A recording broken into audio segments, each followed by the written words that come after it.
We're Mavrian guys. Of course we're going to watch Fresh and Buds. Fresh and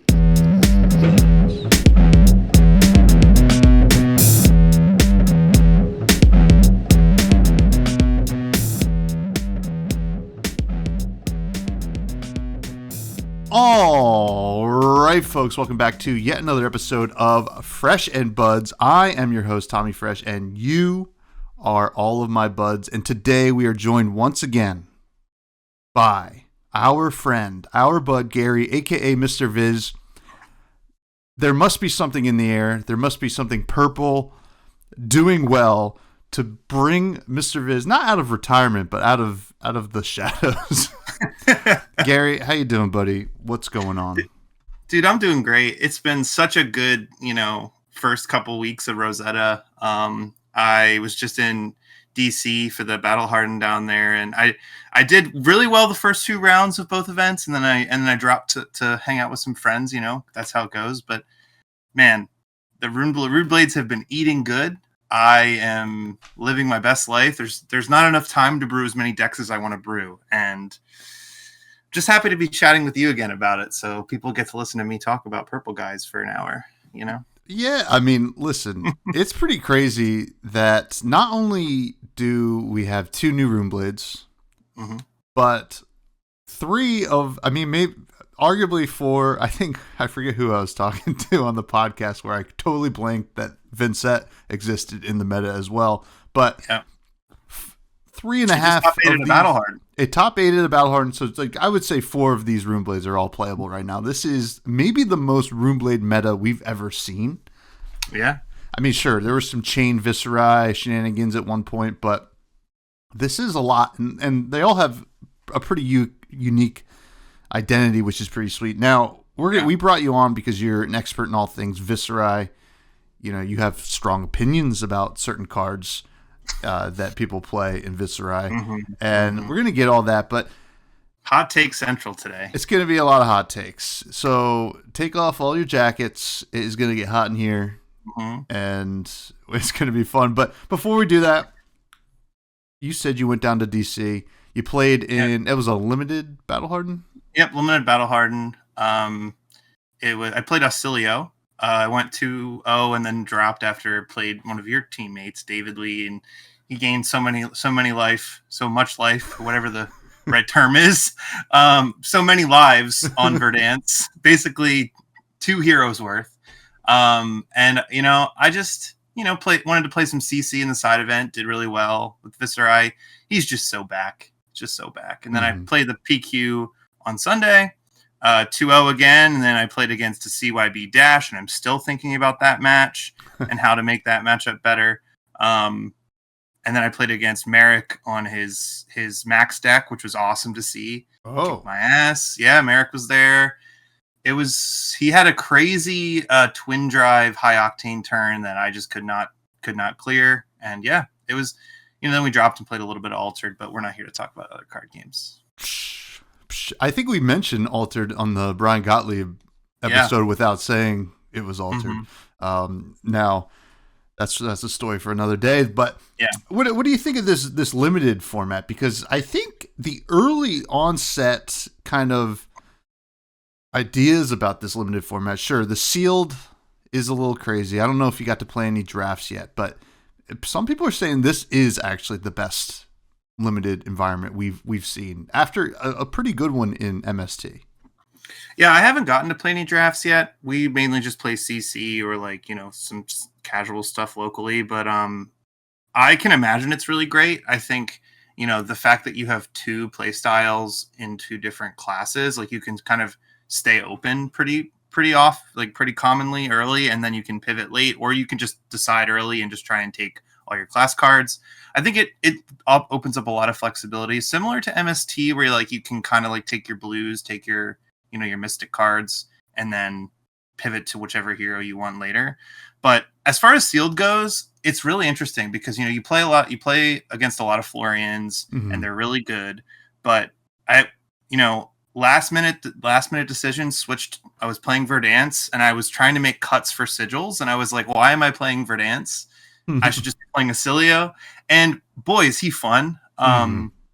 but he just loses so hard to the life gain. So like if you can dodge like Verdances or people with good life gain pools, I think he's really good. But the problem is a lot of people are playing Earth Heroes, so it's like, okay, there's just passive life gain pretty much everywhere in the format for sealed. I don't have much to weigh in on, but I really like it. You know, it feels like one of my favorite draft environments was Tales of Aria. I always just forced Lexi, but it was always fun. It was always fun to, you know, do the dance, the Electrify, Polar Blast dance, and all that stuff. So I really do like it. I think it's really flavorful. I think, you know, this early game, late game strategy with the Earth Heroes is very unique for something, you know, that like for limited, it makes the games pretty captivating. So yeah, it's pretty neat, and I've only jammed a couple drafts so far. My early impressions were really cool, and like this is like a lot of fun. I have a Pro Quest this weekend.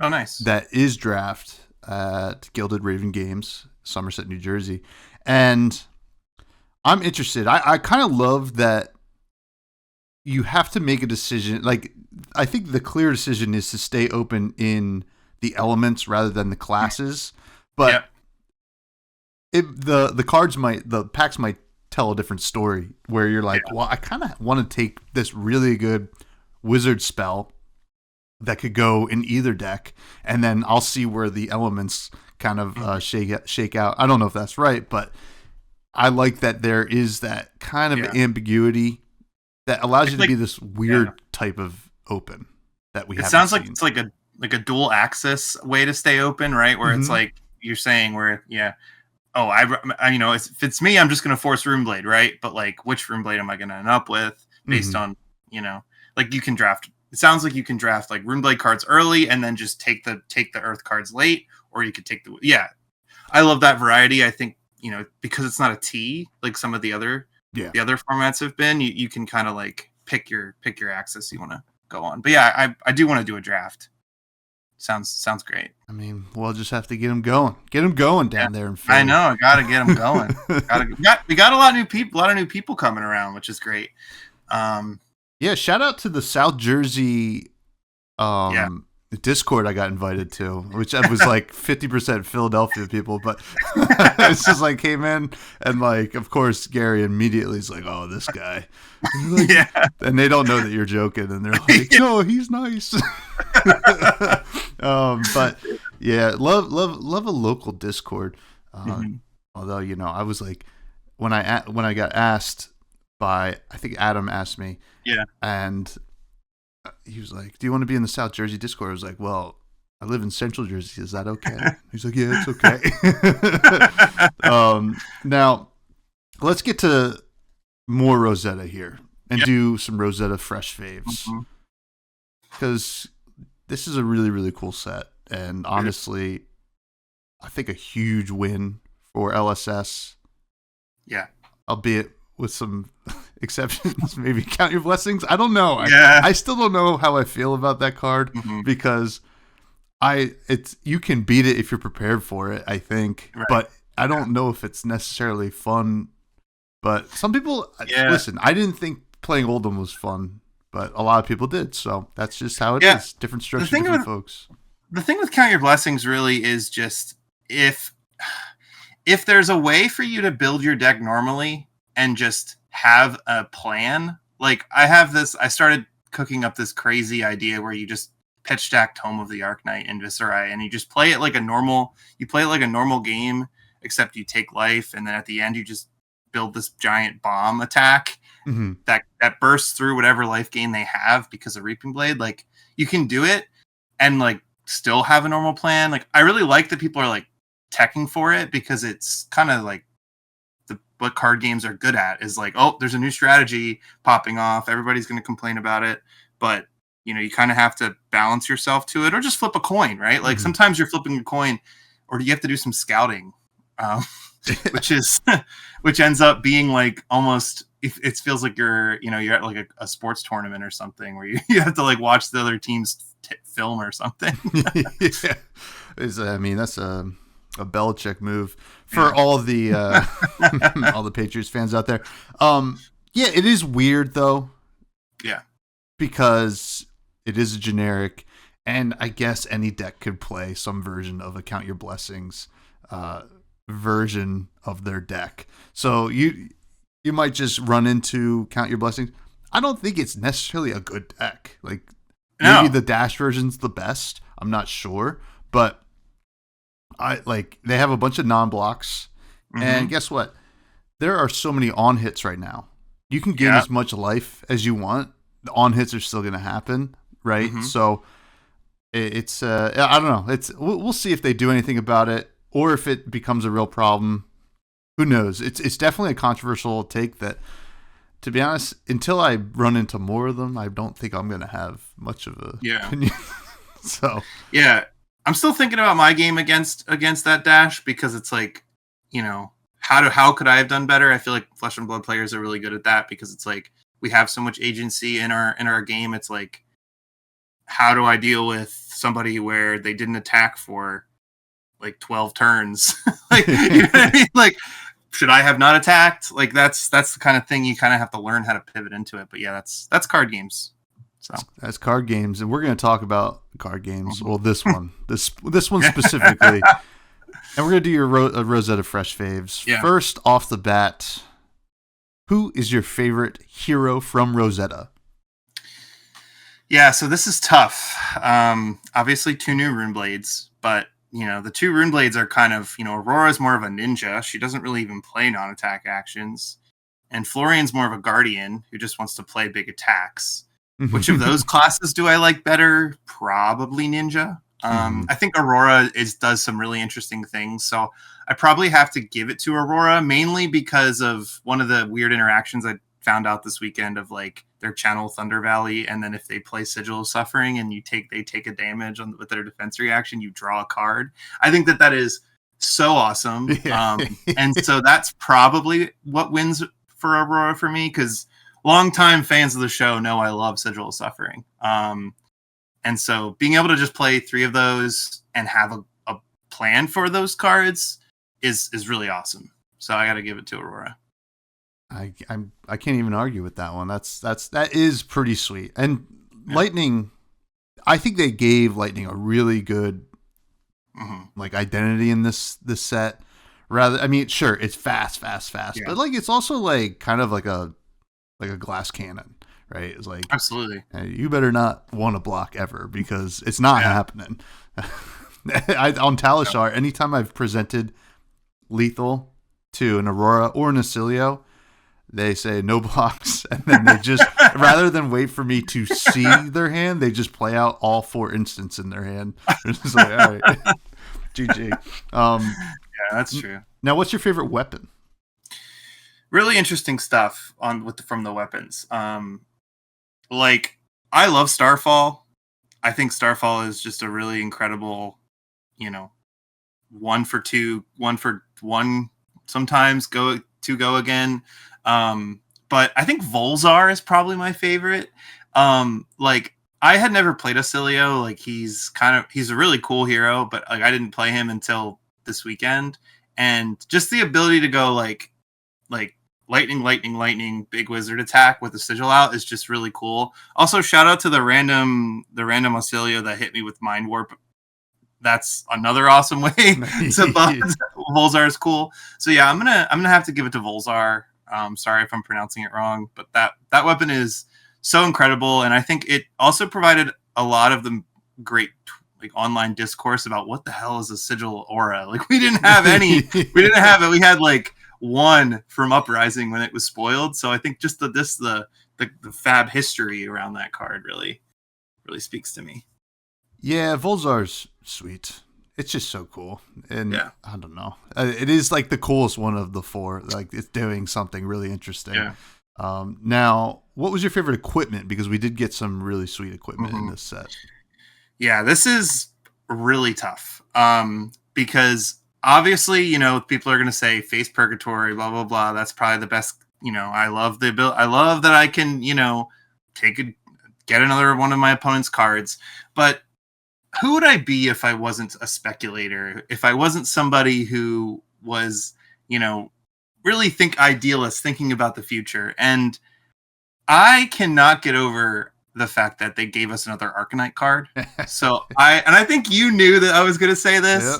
Yep. Arknight Fortress to me is just what an incredible flavor win for a card. You know, I heard this weekend when Aurora was playing Arknight Skullcap and Arknight Fortress into the Kano matchup because they didn't have but also because they didn't have their Dyadic Carapace arrive yet. But the fact that we're finally getting set bonuses in this game is just so amazing. Like it's really flavorful. It's like a pretty good card, right? Like it's also a pretty good budget option. Like if Crown of Providence ever goes up to like $200 again, like you can just get a decent defensive playset for, like $50, I guess, like an 18 for the chest, and I think like $40 for Arknight Skullcap right now. So it's a pretty tanky setup. Like, I mean, if you're a wizard and you need some sort of armor and where like, you're facing against an aggro deck where you're like, you're not going to really get to the tunic point and you need like to tank, it's really not a bad idea. And like, I hope we get more, but at a certain point, it kind of becomes too strong, right? Like if we get 4 pieces, that would be pretty. That would be, like a block 4 in your chest with Carrion Husk. The generic pieces would have to be like the arms and the legs would have to be pretty minimal. But I'm an idealist with this, and I think LSS really hit the flavor win home for me with that, and the extended art is just so pretty. So. That's a great answer. That is a great answer. But yeah, the legs, I can't imagine the legs and the arms. They can't be good. Like, I mean, I guess they could. Like, they could really like say, "Hey, here you go." Yeah. But it would be cool if there was some kind of hero. I don't know what it would even be. Some kind of tinkerer that says,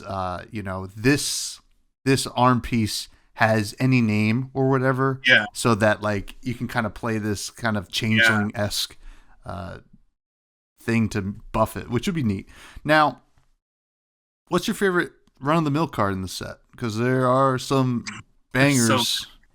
This set is full of bangers, and I know bangers. Okay, like this is hard. Like when I was preparing for this chat with you, I ran it through my head. I was like, should I pick a Majestic? Should I pick like Will of Arcana is a fantastic card. Like that card's crazy. I can't believe they printed another like blue gem that's like really good.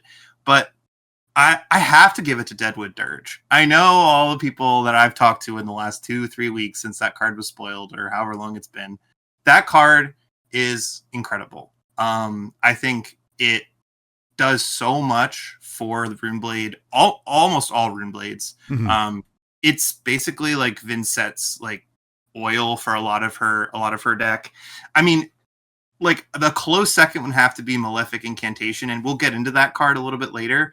But I think Dirge on its own kind of helps you in a lot of matchups that regardless of what kind of, if you're playing like an OTK deck, if you're playing an aggro deck, the ability to just like make tokens without destroying them, like something like Revel, is just really good. And they basically just printed Read the Runes with Go Again, which is kind of crazy.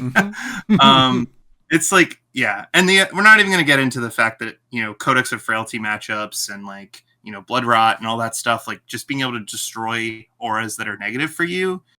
It's just so good. I love that card. I can't wait to get 9 of them during all the pro quests. I'm probably going to miss. Probably have to buy them online or something. So, but yeah.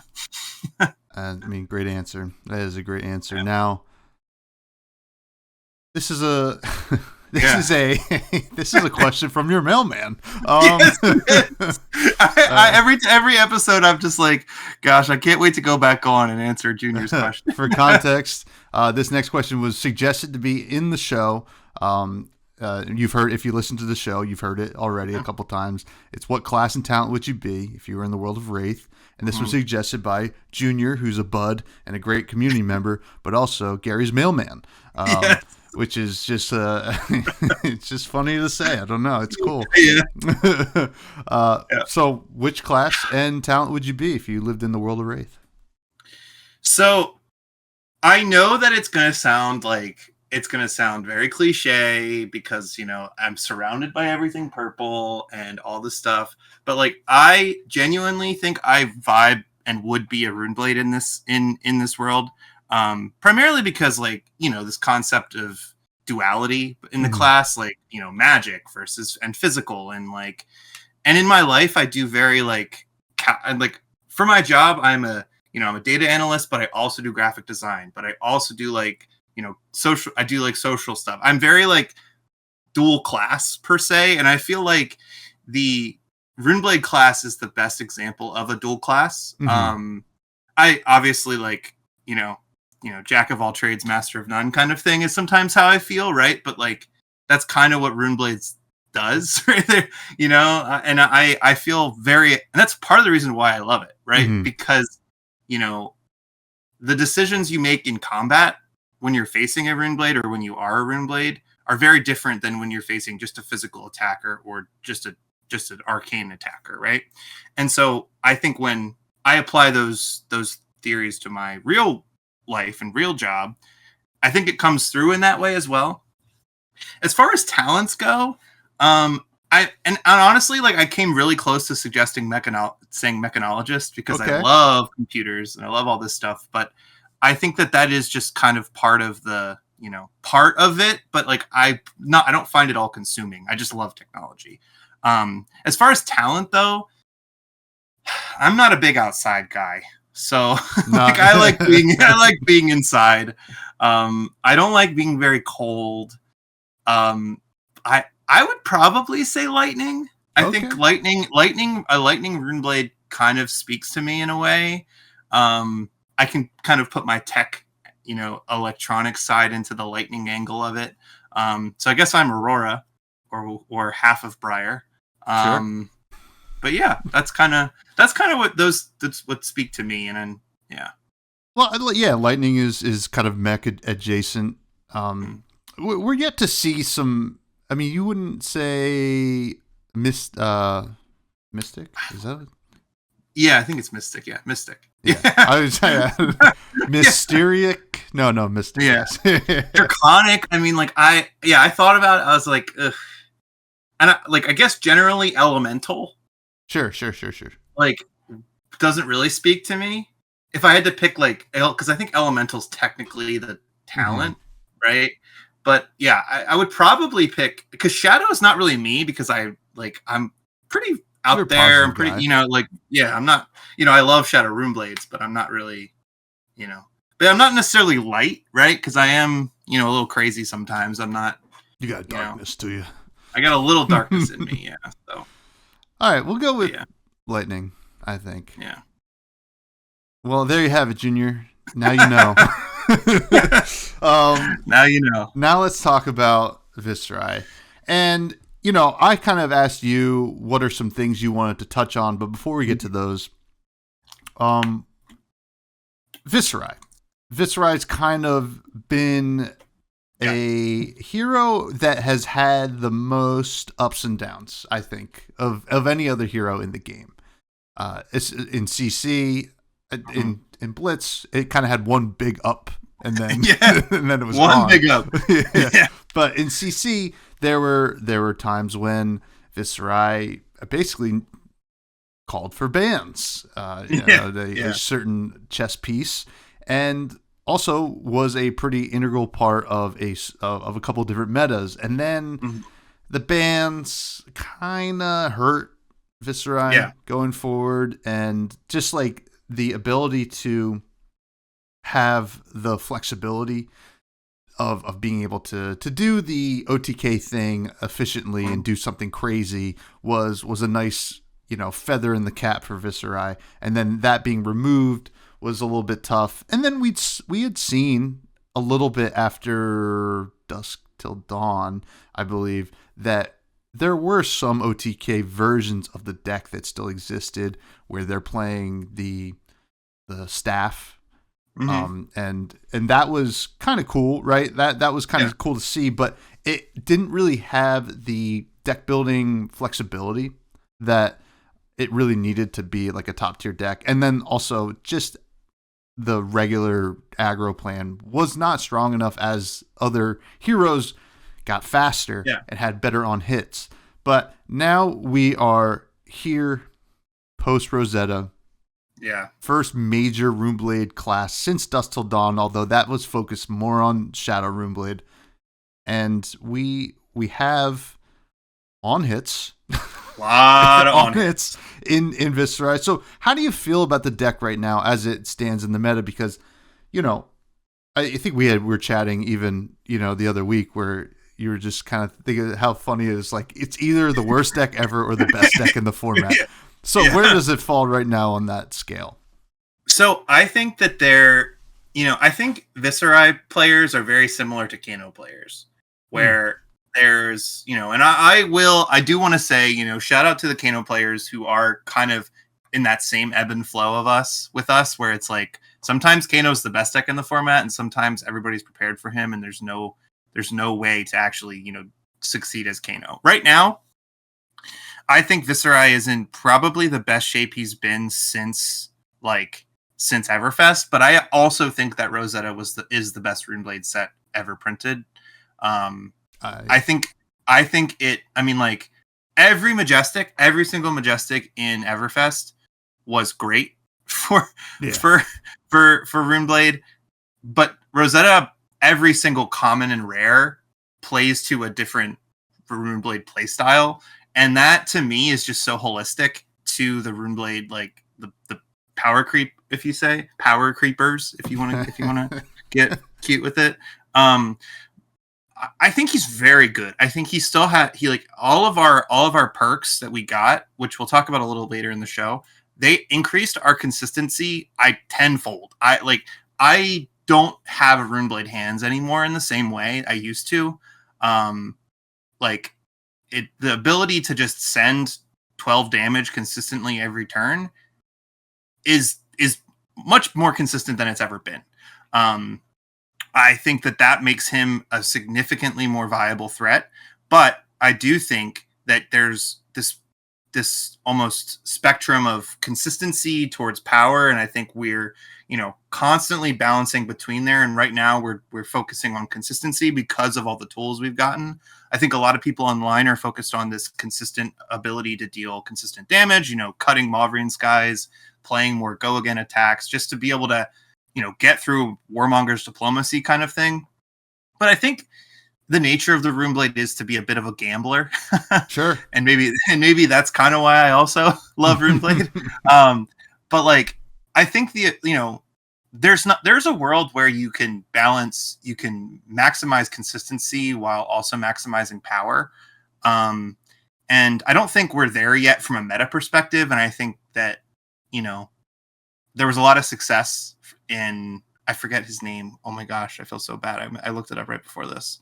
The guy who won, I think his name was Nick, maybe, who won the Battle Hardened on Viserai. And his list was very focused on this consistent damage output. Playing Ninth Blades in a regular aggro deck, I mean, it's not crazy because we deal that much damage now. It's like Mordred Tide and these incantations, it's so powerful. But I think over a 12-round tournament where, other heroes are consistently more aggressive and don't struggle into very clear matchups, like as the Azalea matchup is very brutal. You really need to hope that they low roll, or else you're just going to not play the game. And the Enigma matchup, if you're not fast enough, they're just gonna keep pressure on you and fatigue you. So you kind of need to balance power versus consistency. And so I think we're at a really good point, and I'm really happy to see people playing Viserai again. But I think innovation needs to start happening, and it's really cool to see that. And but we're at a point now where one deck did really good, and that's what people are playing. All weekend I was like, oh, everybody I was playing against. Oh, you're on Reaping Blade. And I'm like, oh no, sorry, but you're on Nebula Blade. And I'm like, yeah, because that's a really good weapon in a meta with, like you said, with a lot of no blocks, right? So it felt like it, and the way this is my biggest frustration of playing card games, and I've been playing them for 10 plus years, 15 almost. I'm old, I guess, but people think they're right online. Sure. They don't try something, you know? They don't try something new. They just try with the thing that worked and say that's the best. And so I don't know. I like to try things. So that's kind of my first hot take of the show. Well, I mean, I agree wholeheartedly. I mean, you look at the people that do try things, right? Yeah. Rose Dex. Everybody. Everybody. Yeah. No. Yeah. I'm thinking of Charles Dunn winning nationals on a Guardian Briar, right? Like that was clearly someone that decided to try something. Mm-hmm. And, you know, talking to Charles, he has a definitely a really great outlook on, like, he just knows he's a really great player. Mm-hmm. I need to try something that's going to put me in a position to win, right? And Charles believes that is fatigue strategies, because more turns to be better, right? Yeah, and I love that. That was like, when he said that, I was like, oh, okay, that's why I'm not good at fatigue decks. But and then I'm blanking on the name of the Azuri player at this most recent. Shuma? Shoha? Shuma, I think. Shoma, yeah. I believe so. It was a new and Zen world, and he was like, you know what? Azuri does this thing. I think perhaps better than new, and is good into new, right? So, just like you make a great point. You just got to try some stuff, and like there's now the card pool for Runeblade is so huge that you can try some really cool stuff. So it is very exciting, and I'm happy for Viserai and Viserai players, you know, that it's back in the meta. And to be honest, it's as a player who used to play against a lot of Viserais, right, and didn't play against a lot of them for a minute. The rune chant math is back in a big way, and I'm just like, I have to do this extra math now, which is like a little bit of a curveball for some players like myself. So it's pretty cool. Now let's talk about certain cards. Mm-hmm. First thing you sent me was Malefic versus Runeblood incantations, right? Yeah. That is clearly, you were someone that was always on Runeblood incantations, or at least a big fan of them. 6 of them usually, Yeah. The reds and yellows, right? Mm-hmm. Yeah. Now people are playing a lot of Malefics. Reds and yellows. Yeah. I think, I'm gonna, just tip my hat, whatever, and people can say Runeblood costs 1 and this one costs 0, blah, blah, blah. Yeah, I know. Malefic is much better than yellow Runeblood incantation. But the same equation, the same math comes into play here, right? Mm-hmm. It's still 2 turns of an effect you care about.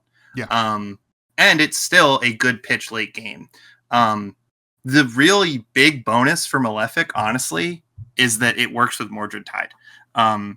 The combo of being able to make all your rune chants after your first attack is just way better for aggro strategies than Runeblood incantation ever can be, because there's no way to, unless you play Mordred Tide as an instant, to create 2 rune chants off a single activation, right? So, if you can chain all your Mordred Tides together and off a red, you can get 6 rune chants out of a single Malefic incantation. That's crazy, right? Yeah.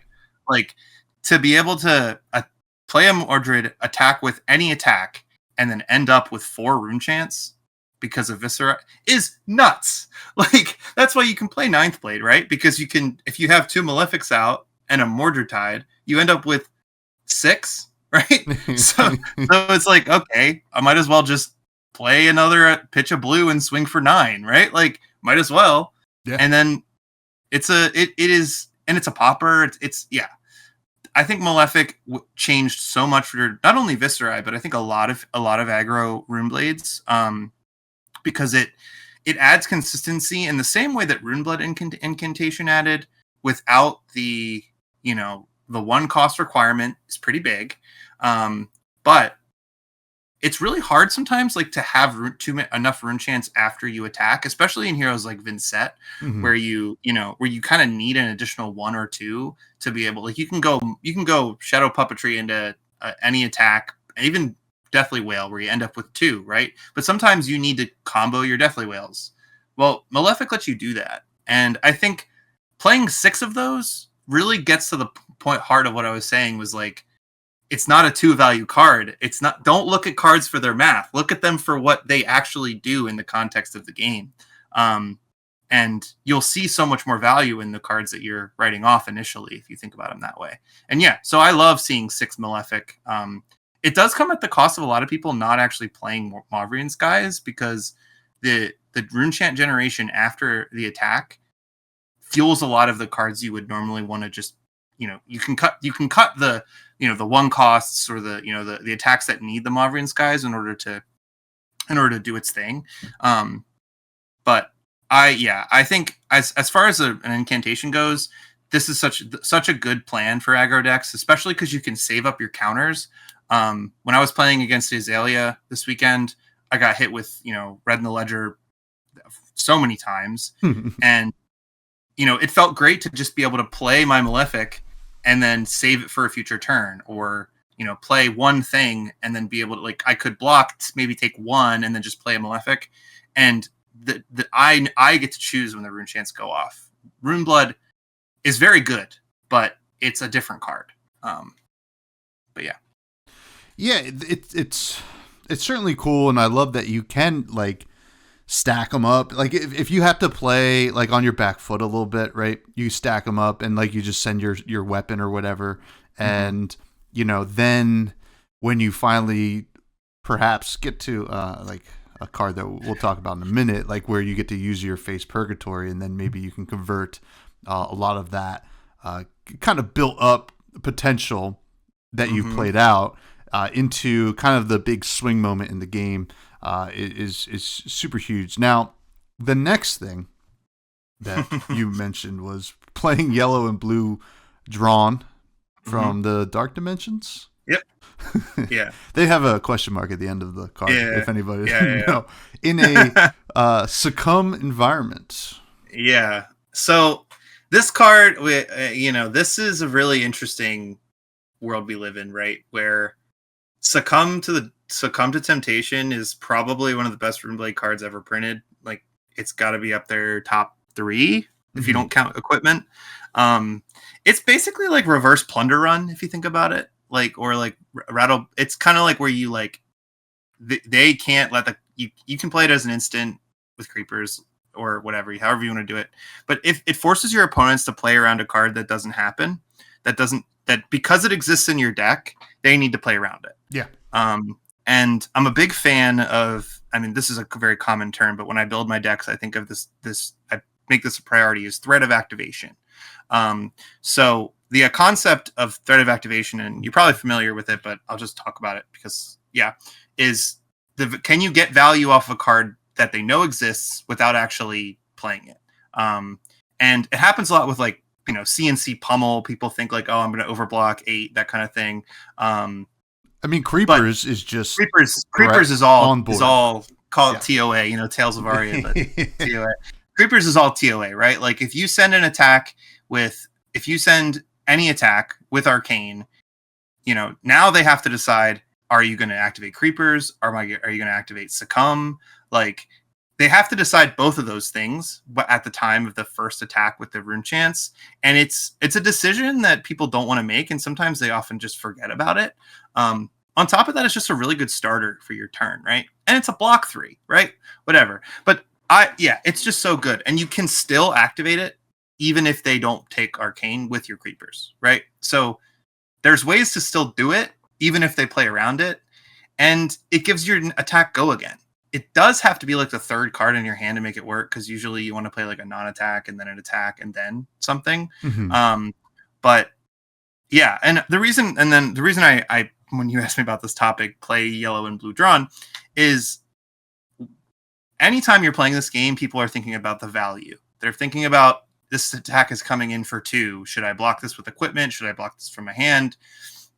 I see a lot of decks running red drawn, and I think what people the red drawn is most damage, right? Yeah. But yellow drawn, it's a yellow, but it's two attack. So you actually get one additional psychic damage most of the time, because like people don't want to block that, and people don't want to block it with a 3-block, but they kind of have to respect it, right? So like, say you play something like Mauve, if you play Mauve drawn, right? The drawn has go again, but they want to block it because it doesn't do the on hit. So they're in that world, it doesn't really matter. But say there's something like, say you do Malefic, and sorry for the Runeblade shorthand. I know for anybody listening, say you go Malefic drawn, right? Drawn for 2, no go again. What are they going to do? They have to block the arcane, because if they don't block the arcane, then you add an instant. And if they don't block the arcane to block the attack, then you can just play Succumb, and the attack gets go again for your final card or something else, right? On top of making a rune chant Viserai. Just not even going to just throw that in there, right? If you throw a 1 attack at them, they have to spend just as many cards as if they're throwing a 3. Just as many cards if you're throwing a 2 as if it was a 3, because most cards block for 3 and nobody wants to play 2 blocks. But those yellows can pitch for other cards, right? They can fill your whole turns. They can, if you're playing Nebula Blade, you could just swing a Nebula Blade off of it. So why sacrifice that psychic damage just to play a red? That's kind of why, when you're thinking about Succumb, like you're thinking about Succumb, but your opponent's thinking about it twice, right? They're thinking about the on hit and they're thinking about the arcane. Yeah, I love drawn, but I wanted to just talk about this because I think people should think about the concept of, is 2 equals 3 a lot of the times, but a yellow is always better than a red when it comes to pitching. Yeah. I mean, listen, I know there's one person screaming at their computer right now about all this yellow talk, Pat Shaw. I know, yeah. I went on the Table Pits channel and I was talking about we should be playing yellow Sink Below and yellow. I heard, Machine. Like it's a block 3 that does something, right? And it pitches for 2. So I think I'm with you, man. We need to open up our minds now. You put something here about preparing for Tunic turns. I think this is, I mean, probably goes with any deck that's playing Tunic, right? Thinking about your resources, how you can make them work for you, right? Yeah. This is just more of an offhand comment, but for Viserai, every incremental card is worth more. Like his damage output scales with how many cards he has. If you're not familiar with the idea of using Tunic as a sixth card, I wanted to just bring it up because the 1 Tunic resource in Viserai can be very powerful. It's very powerful for unlocking 20 plus damage turns because you could either end your turn on a weapon or power through a red 5 on all red 5 card hand. I think in Viserai in particular, playing Tunic is really impactful. So just don't overwrite playing Tunic. Sometimes I think people, want to play Dyadic or people want to play Ironweave, but Tunic is really, really strong in Viserai, and that's no news, but I just wanted to throw that in there. Throw it in there. Nebula good. Yeah. Why is Nebula? Oh, I skipped the first 2. It's okay. Words. It's fine. Nebula it's good, fine. Reaping Blade bad. Yeah. Unga. No, this is just like a conversation. Why might Reaping Blade? I think Reaping Blade. Okay, so I'm going to pretend like you posed this question to me. You said why is Nebula Blade good and why Reaping Blade might be bad. So I actually think that I come around on this, because Reaping Blade, while I think is quite good in something like Florian, right? Like I think that's where it not belongs, but like certainly is really cool to see over there. It's not the numbers play. It's more of the sideboard play because listen, Reaping Blade is good when people are going to try to gain a billion life. So there is that. But Nebula Blade is also really good. It's more damage and presents an on hit, right? Yeah. I think people where we are right now is really interesting because we kind of there's a lot of you talked about the old rune chant math, right? Mm-hmm. And like, we don't live in that world anymore. I don't know if I'm on the record for saying that Rosetta wasn't that bad, but Rosetta was really powerful. Rosetta Thorn. Mm-hmm. And Rosetta Thorn kind of shaped a lot of the perspective on how to build the Viserai deck to be more powerful, right? So this 1-for-4 that's split damage, we don't have this anymore, right? And so like, I tried Reaping Blade for a long time, and it was really good into like, obviously, like if you're playing against a Bolton or something like that, where it's really good just to like close the chain. But we have so many ways to have an additional resource that starting your turn with a rune chant is really strong, especially now with something like Dirge, where you can just destroy that rune chant to immediately go up to 3. I don't think it's actually worth sacrificing like we talked about, sacrificing the consistency. Like in a world, in a way, people are sacrificing consistency because it's a 1 cost.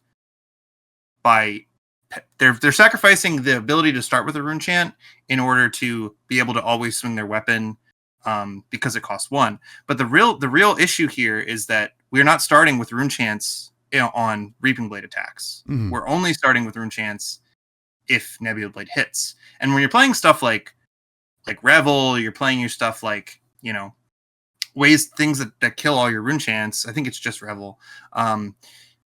You're really losing a lot of that consistency I was talking about. So I think the more you think about cutting those effects can really help with that 12-round consistency that we were talking about, where like you need some way to be more consistent while also dealing more damage. Yeah, absolutely. And you know what? It kind of, being able to start the turn with a rune chant when you have creepers and succumb Mm-hmm. and all this other stuff going on, it's pretty important. So yeah, it's a 2-for-5. It's Romping Club, right? 2 for 5. Oh my god, that's too good. What is that? That's Beaming Blade math right there. Yeah, I know. That's a deep cut for anybody who doesn't know. Beaming Blade is a card. We do got to get to some listener questions, but before we do, Face Purgatory. Just wax poetically on Face Purgatory for a little bit here. Yeah, so I think a lot of listeners end up being of this show are Brute fans, right? So they kind of understand the idea of this intimidate on defense. But Face Purgatory is quite the TOA card, threat of activation card, because there's a very big difference between intimidate and discard. Mm-hmm. Certain decks in particular, like Guardian, where if you can Face Purgatory them after when they have a pummel, and no arsenal, it is some of the juiciest value play you can get in Flesh and Blood. But don't be afraid to use Face Purgatory to fix a bad Runeblade hand in a turn where like your aggro opponent is just sending too much damage. If they're sending something for 5, overblocking for like, because most of the time Face Purgatory will block either 7 or 8, depending on if you block with. Don't be afraid to block like an E-Strike that when they have 1 card in hand with your Face Purgatory, just because the numbers are better to save it for something bigger. The value of a bad Runeblade hand is so low. Like, it's so negative. You need to get rid of it. But just, yeah. But the -2 on the value of the helmet is not worth sacrificing playing the bad Runeblade hand is kind of my point, right? If you can disrupt their hand at a really pivotal point while still sending a good 3 or 4 card hand with the arsenal, it's worth whatever you just threw in front of it. That's just kind of what I wanted to mention. That like, it's obviously really good in like for blocking 8 and then taking one of their cards, and it's very powerful. But like, don't be afraid to use it defensively or I guess offensively, because you are drawing a card, so you're always going to have like a 3-card hand. And Viserai is decent with a 3-card hand, but like, if it's a bad 4-card hand, it's really not worth playing. It's not worth giving them a whole hand. Yeah, yeah. That's kind of all I wanted to bring up there. Yeah, and it's kind of interesting because Face Purgatory, I don't know if it's better than Scowling Fleshbag, but it's harder to, with Scowling Fleshbag, you can bait and not feel too bad, right?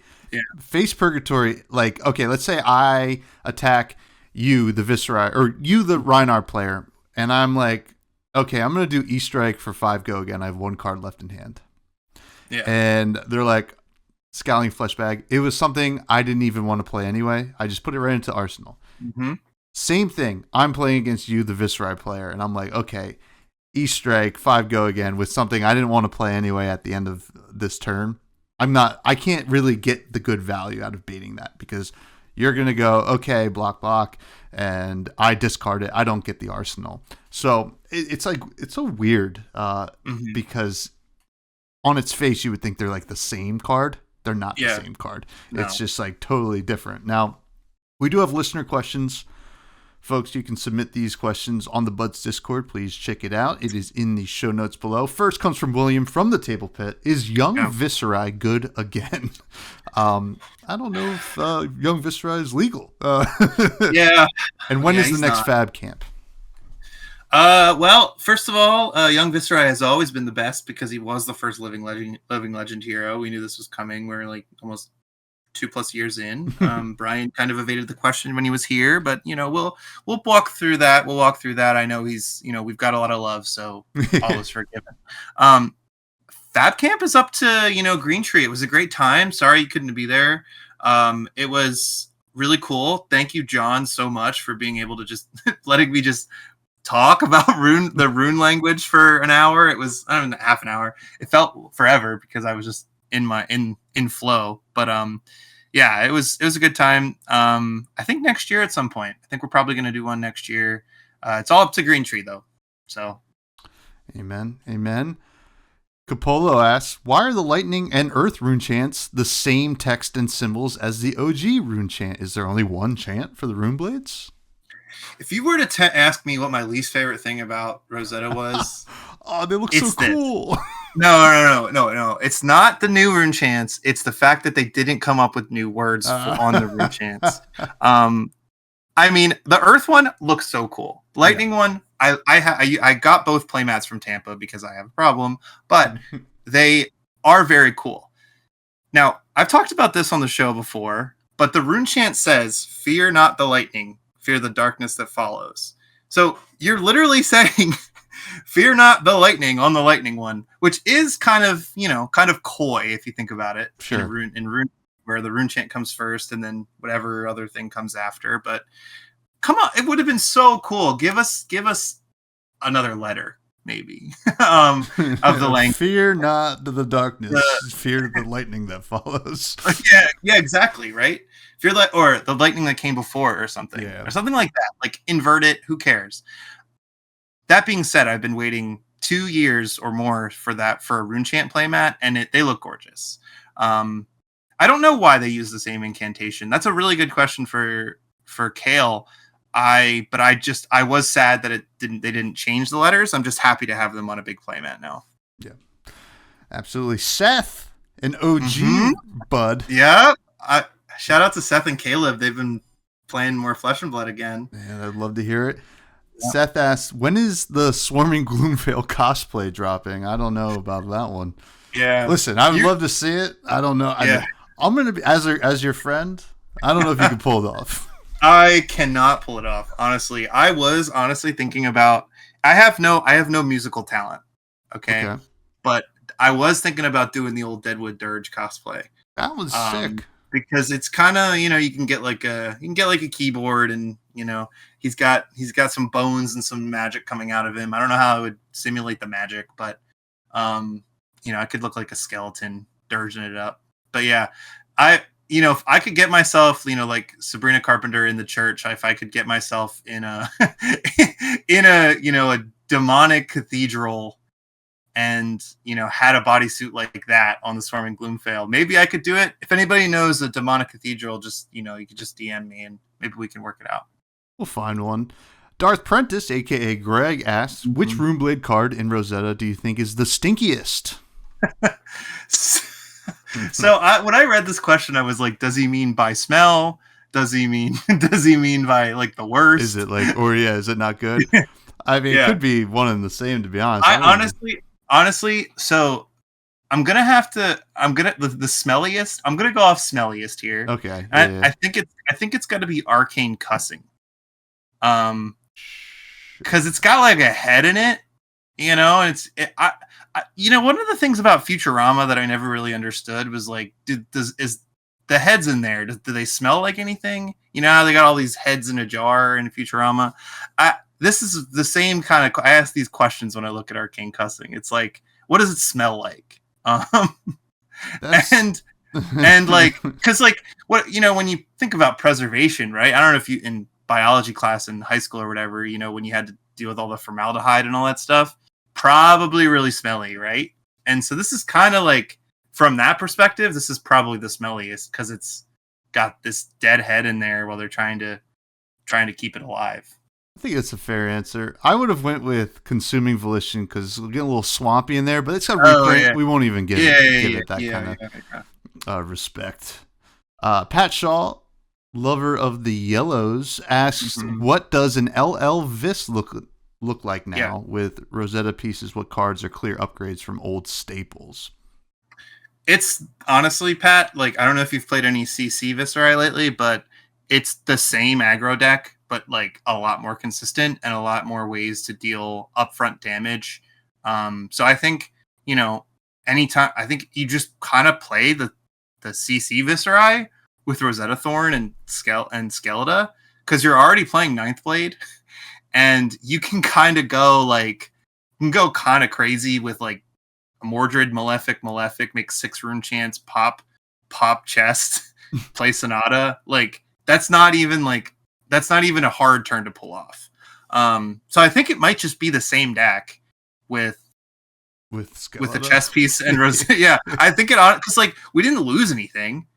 Right? The only thing we lost is the chess piece. And I think Rosetta just kind of solves that whole math problem of like, 2 and 2, but you end up no rune chance at the end. So maybe, I didn't really say this, but like, I don't play Revel in my decks anymore. Kind of a hot take for the people who make it to the end. And so I think I would play Revel again if I was on Rosetta. So I think for me, it would be Skeleda, actually playing the Revels like a lot of people are, but I cut them for consistency, and Rosetta Thorn. Yeah. It's kind of wild, honestly. That is, I mean, hey, listen, it's a format they want to be and a lot of books over there. A lot of books. Speaking of books and the lore book, Kale from Dead Summer Art, what do you think is Viserai's best defining trait when compared to the other Rune Blades? Do you think it's his consistent rune chant generation and specializations?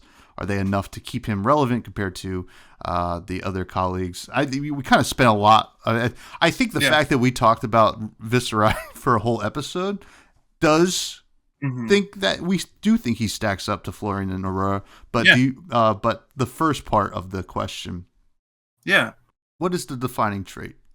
So I know that people see him as like an aggro deck or this OTK deck, but I think that truly is kind of like the best part about Runeblade is like he is holistically this concept of duality. Do I play this very slow burst, like end game burst concept where I'm all magic, or do I play this aggro mixed damage attack thing?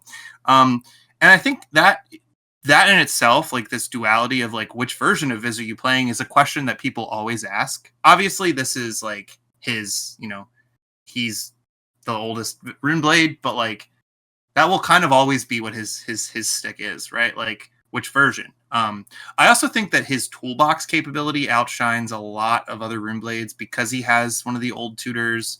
I've always said that like one of the hardest hands in the game is become the Arknight and Rattlebones, because you have access to both every card in your deck and every card in the graveyard. And like that to me is a very unique situation to be in this game. I think Viserai can get away with playing a lot of 2-ofs that a lot of decks can't. So yeah, I think his flexibility, his toolbox capability, and his general like perspective, the perspective of like he has this duality about him that is so purely defined both in his, the play styles, but also in like the way we play Flesh and Blood when we talk about him. and he's purple. The best. He's the purplest. Yeah. And finally, the last question comes from Armor, who asks, when is Gary coming back to Amish country for some Shady Maple with the Steel Blade Showtime crew? And even mentions he'll even invite Riley, who we love here at the show. Yeah. Well, I've honestly been trying to make it out there more. I went out for camp, and it was such a good time. You know, I'm always busy during ProQuest season. I don't know what it is, but I know that that's a huge crowd out there. I would love, like, if I change jobs or something where I have like a week in between to just come out there for a few days and just stay with somebody and play some armories, you know, like, cause Philly's huge, but like, as far as from a card gaming perspective, we don't have that much. Mm-hmm. So like we have a lot of Magic, but we don't have a lot of Flesh and Blood. And so, yeah, I'm looking forward to it. Train's not that expensive. I think the day just needs to work out. I think a random Saturday where I'm not running Dark Depths, but also like people it would be a perfect day for it.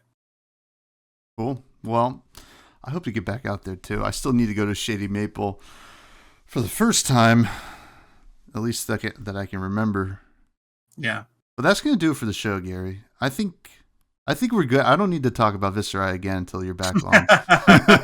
Well, can you please plug anything you'd like to plug? And, well, thank you again, my friend.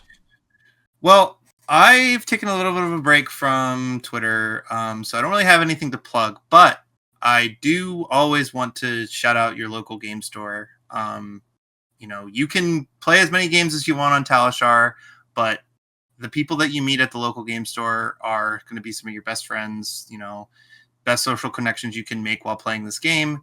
You know, for me, I work part-time at one of the stores in Philly, and it's just really great seeing, you know, people wander in and ask questions about the game. We did a few people just randomly show up in the Discord and be like, hey, I'm new to the area, thinking about playing. Like, a few people came up from Jacksonville, right? Like, just 2 people wandered in, and, you know, they're coming to Armory now, that kind of thing. If you're new to the area of where you end up moving to a town or something, regardless of where you're from, or, you know, not just Philly, but like find the closest local game store. And that's the best way to, you know, have a good welcome present, right? every armory could always use a new person. Amen. And so if you're struggling to fit in a new place, I think this game brings people together better than most. And yeah, so shout out to the local game stores and welcoming card communities. LGSs, let's go. Let's goes. Let's go. That's LG. Let's go send some love to them.